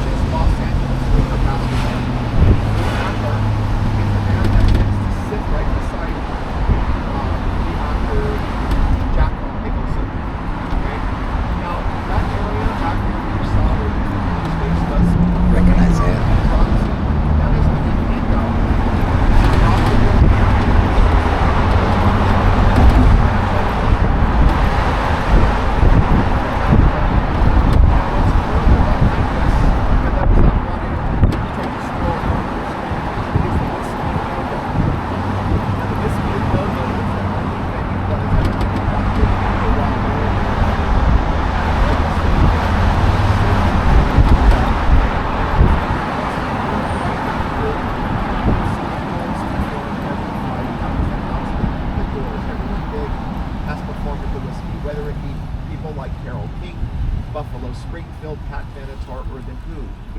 Beyond that, there is the Viper Room. The Viper Room was once owned by Johnny Depp. After Johnny Depp had finished a TV show called 21 Jump Street, he had opened the Viper Room. It's a type of like a little nightclub type bar setup. Now, he threw many parties, a young Johnny Depp, and unfortunately on one Halloween, he threw a party where a good friend of his party so hard he collapsed and he died on the sidewalk. Some of you know him.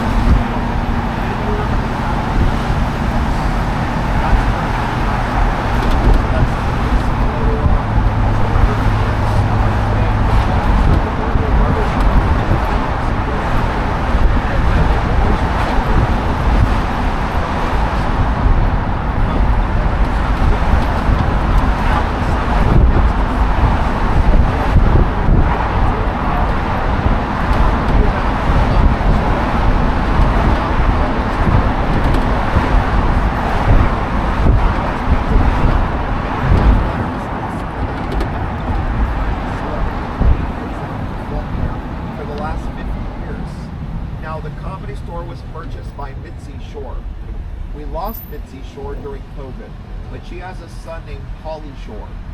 You may remember him from movies like Encino Man.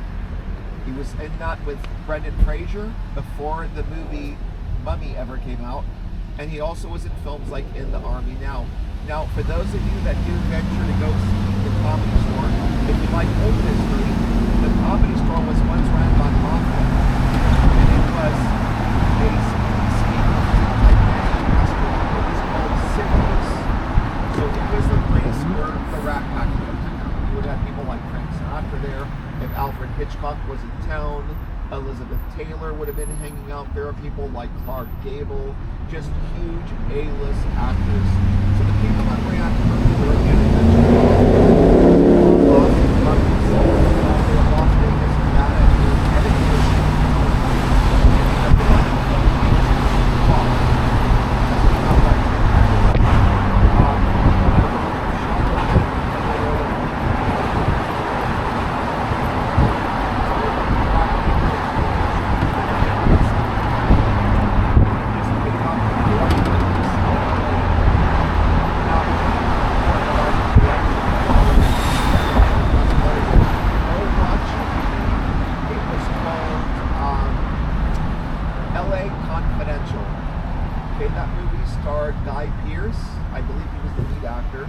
It also is Russell Crowe, Kevin Spacey, and also Danny DeVito.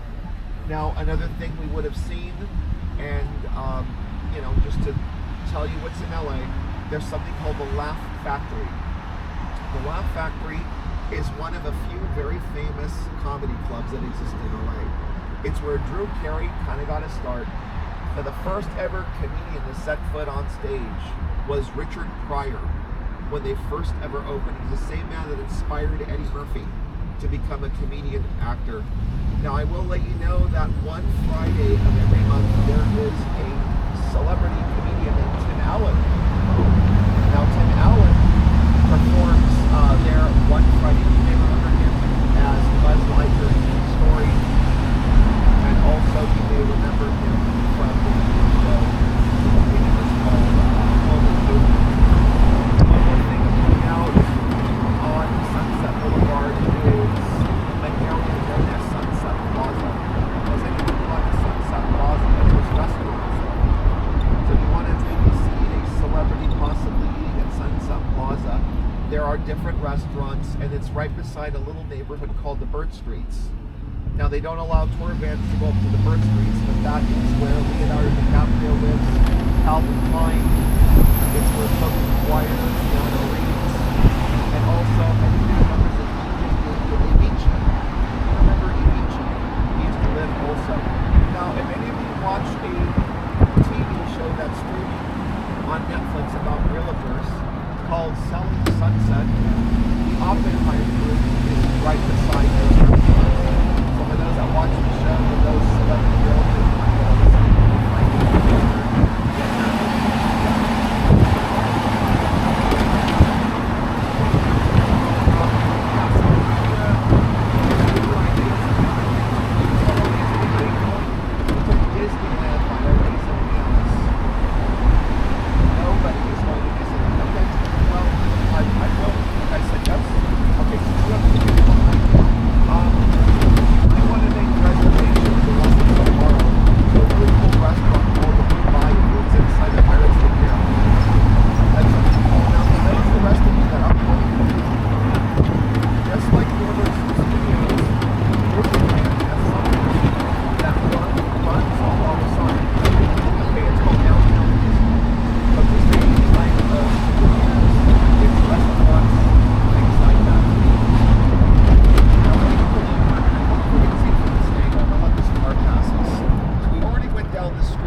So Anaheim is where he had it built.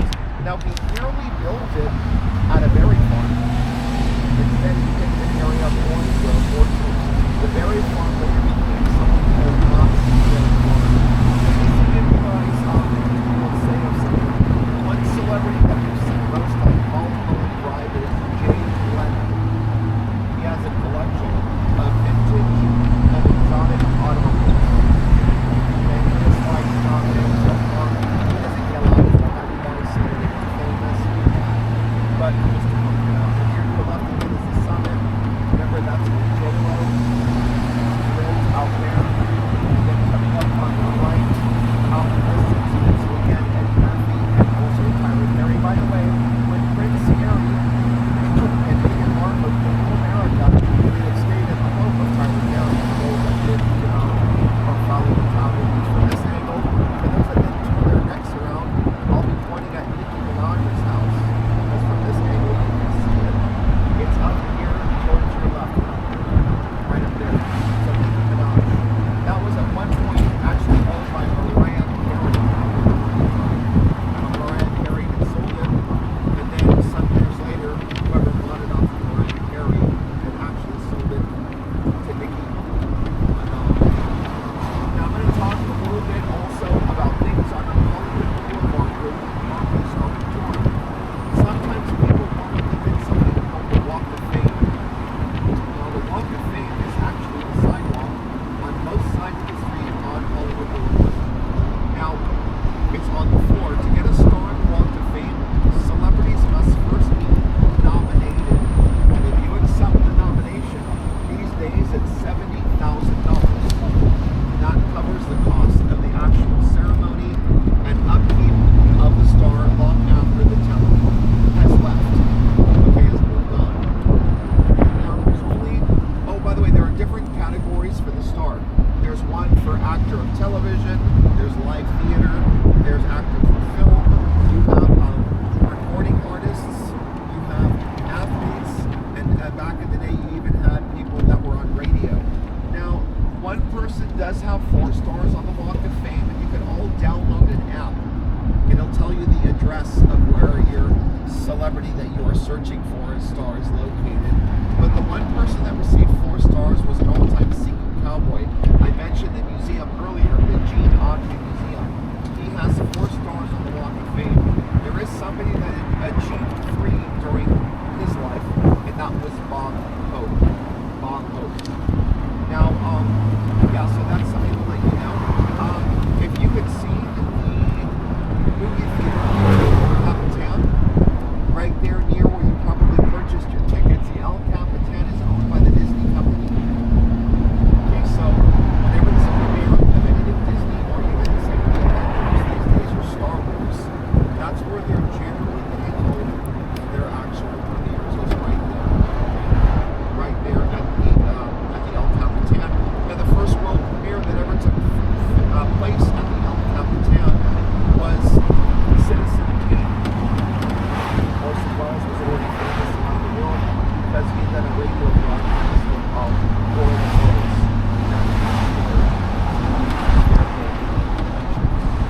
Now, what else to tell you?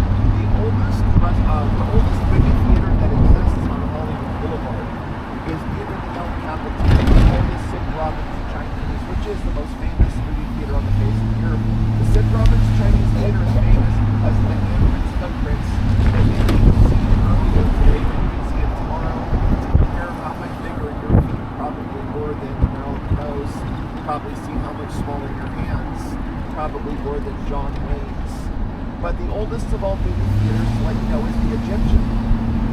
Now, does anybody have an idea of why they would have done it in an Egyptian type of architecture? Well, just think about 100 years ago, the big discovery around the world was the tomb of King Tut, the tomb of Tutankhamun. Now, if you've ever seen old black and white photographs of some of the silent motion picture actresses, a lot of them wore heavy makeup and mascara. That was a fashion trend that came to Hollywood, and then it was all throughout Europe. So it was basically a tribute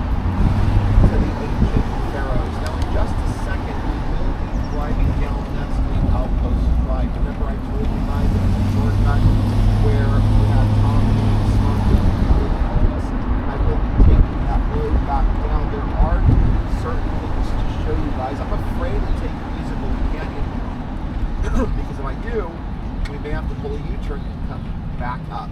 So I am going to take Outpost Estates. Now, to your left, that would be Ventura Boulevard, again, the valley. Some things to do in the valley. There's a very famous eatery called Bob's Big Boy. On Friday, they have a car show, 1950s type vehicles. Sometimes people do see Jay Leno on Fridays, if anyone's going to be here that long here in Los Angeles. Again, you're right, Musical Canyon, I had mentioned, and the photographer Henry Diltz. Now, if you are into music a lot, and you want to see the Henry Diltz Gallery, there is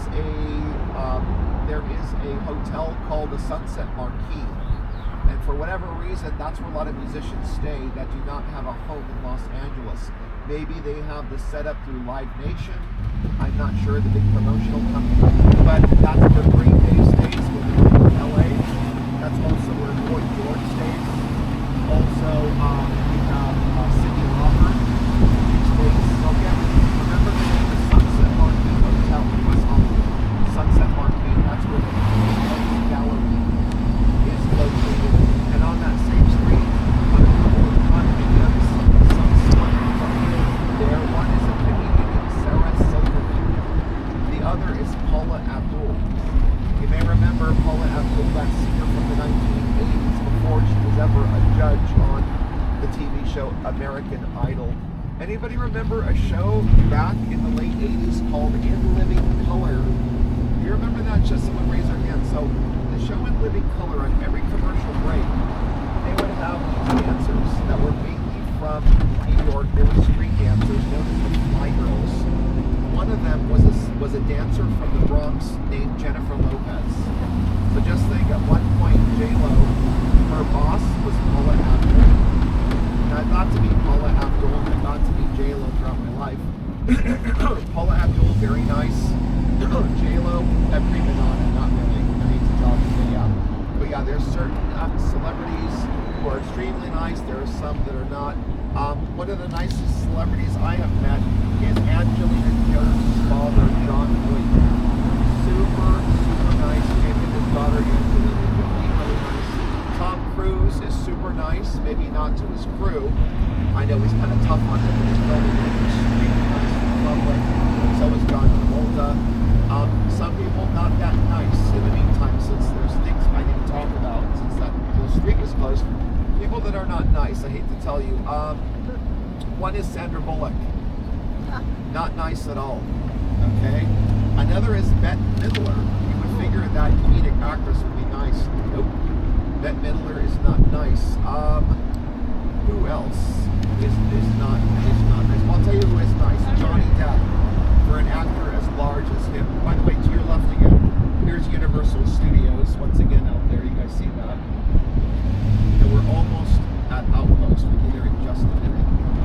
Does anybody have any questions? Anybody no questions right now? Okay. So, let's see. I have a question. In front of us with a brown tile. It might not look nice to you guys, but this is William H. Macy's house to your left.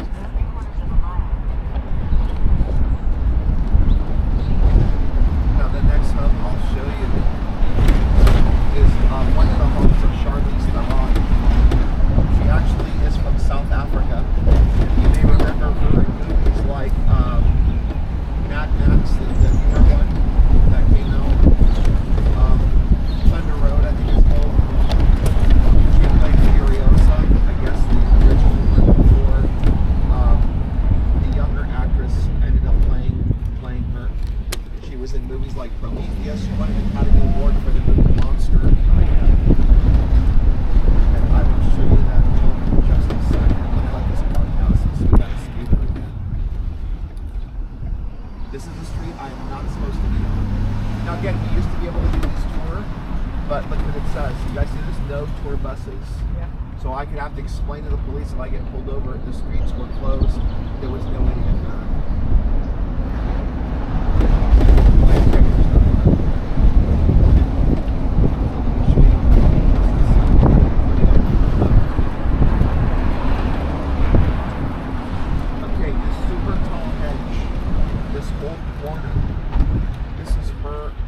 privacy. Her home is here in California.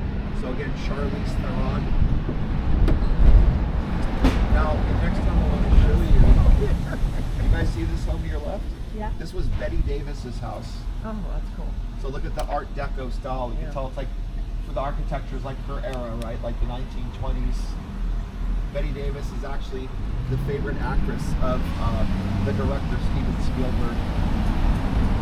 Now I'm going to show you the home that was owned by Bela Lugosi. Bela Lugosi played Count Dracula. Okay, now when he passed away, they actually buried him in his Dracula's cape. That's kind of interesting. But yeah, I'm going to show you his home. You're going to see a couple of gargoyle statues. Now whoever buys a home, like a disclaimer, it just says, do not remove the gargoyles. It's considered historic. It'll be coming up on our right in just a minute.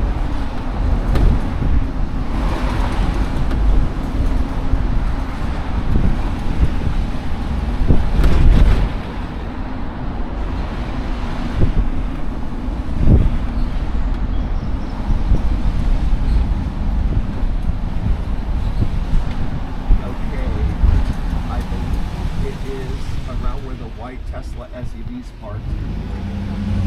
Yeah, I can see the windows from there. So let me get a little on the wrong, well, I guess for some of you this is the correct side of the street, right? So you guys see the little gargoyles in here? Yeah. So this was Bela Lugosi, Count Dracula. That's where he used to live. His home here in Los Angeles. Since we're taking this route, I'm going to show you, reverse. The next one we'll be seeing is that of Morpheus from The Matrix. His name is Lawrence Fishburne. If you know the actor Lawrence Fishburne, after we pass Lawrence Fishburne's home, I'm going to show you the home that was once owned by Bob Barker, who passed away of old age on the original host of The Price is Right television show.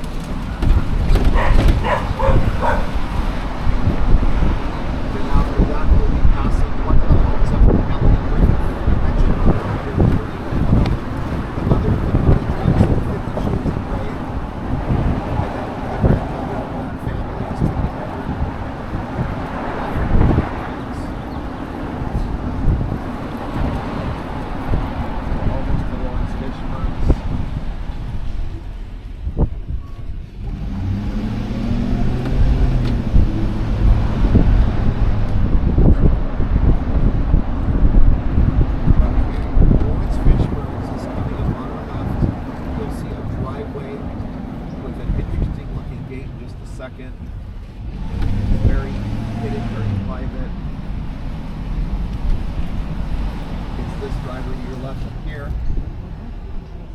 Fishburne, okay, right here. Bob Barker's house will be coming up on our right before we reach the actual stop sign. You can see some of the, I think this is part of the roof to the right. Yeah, this property up here coming on your right behind all this. Bob Barker, right here. Melanie Griffith is what I'm pointing at to your left across the street, Melanie Griffith. Now, even though we're not going to turn right, from here you can see a house on this corner that I'm pointing at. That's Charlie Hunnam from the Sons of Anarchy. Charlie Hunnam, okay? When he's not in, I guess, maybe some Spanish or English, I don't remember. And then I'll show you a farmer home that used to be owned by really as a fan of Tara. He had his own show called Billy. It's this last house here on the left. So this was what's Cameron Lee's. She moved to Arizona. She lives in Scottsdale, Arizona now. So we're going to be done in just a couple minutes. I have a little surprise for everybody. Because we're going to tour the Starline, the owners of Starline Tours, and a little souvenir shop called La Land. Okay? They are friends. So I'm going to hand all of you one of these. This is for not only a discount, but we're going to give you a free surprise souvenir gift, okay, behind the counter. To get this gift, you must buy anything, no matter how small. If it's just a bottle of water, just remember to do separate transactions, okay? Separate transactions that we each get. actual souvenir, okay? Now, on behalf of Starline Tours, I want to thank you for taking the tour with us today. Again, you're the tour company carrying back the Now, even though we couldn't complete this whole tour because of the street, did you guys learn a lot? Yeah, because I've been talking nonstop. I do not, like I said, I do feel bad for the other tour guides that are not going to know what to say. But when this happens, I just give you ideas of other things you can do. The lady mentioned from Italy that she wants to go to the academy. That's highly recommended. That's what to do. Can you go Now, to the La La Land is coming up on our right. This old neck structure. When you reach the corner in front of us of Hollywood Boulevard, there is La La Land. Okay? So I'm going to hand you guys this. Give me 1 second, guys, while I get this date for you. And one more thing I need to point out. Us tour guides